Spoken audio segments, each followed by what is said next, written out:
குயிக்கான rapid fire photo segment. டக்குன்னு ஒரு photo, அந்த போட்டோவை பார்த்த உடனே யோசிக்காம உங்க மனசுக்கு வரக்கூடிய, இல்ல யோசிச்சு உங்க மனசுக்கு வரக்கூடிய ஒரே வார்த்தை, மேக்ஸிமம் 2 வார்த்தை. ஜஸ்ட் குயிக்கா ஒரு ரேபிட் ஃபயர் மாதிரி. And we'll get the pictures please. பிறப்பால் தலைவராக்க ட்ரை பண்றாங்க. ஓகே. 2 பேரும் சேரணும். அரசியல் ரீதியாக சேர்றாங்களோ இல்லையோ, தந்தை மகன்னு சேரணும்னு நான் நினைக்கிறேன். ஸ்வீட். ஓகே, அடுத்த பிக்சர். என்னன்னு தெரியல, தனிப்பட்ட விமர்சனங்கள் அதிகமா எங்க மேல தொடுக்குறாங்க. எங்க தலைவர் வந்து யாரு மேலும் தனிப்பட்ட விமர்சனம் வச்சது கிடையாது.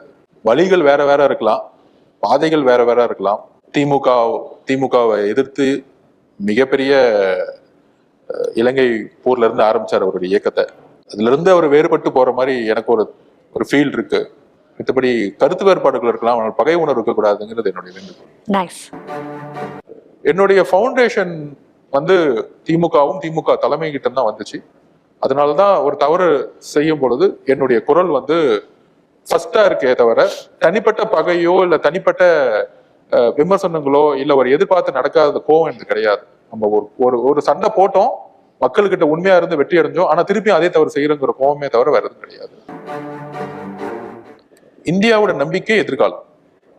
ஓகே, எனக்கு ரொம்ப பிடிக்கும்.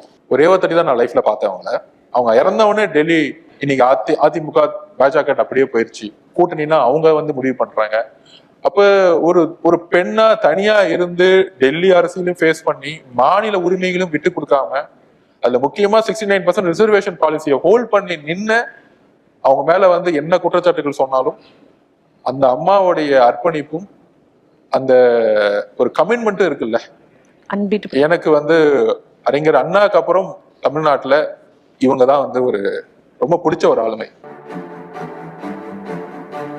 எங்க அண்ணன், எங்க தலைவர், இவர் தான் எதிர்காலம் தமிழ்நாட்டு மக்களுக்கு. எல்லாத்தையும் மாத்துவார். நம்ம என்னெல்லாம் பிரச்சனை சொல்றோமோ எல்லாத்தையும் மாத்துவார்னு எனக்கு ஒரு நம்பிக்கை இருக்கு. நம்பிக்கையின் ஒரே முகம் இன்னைக்கு அவர் தான்.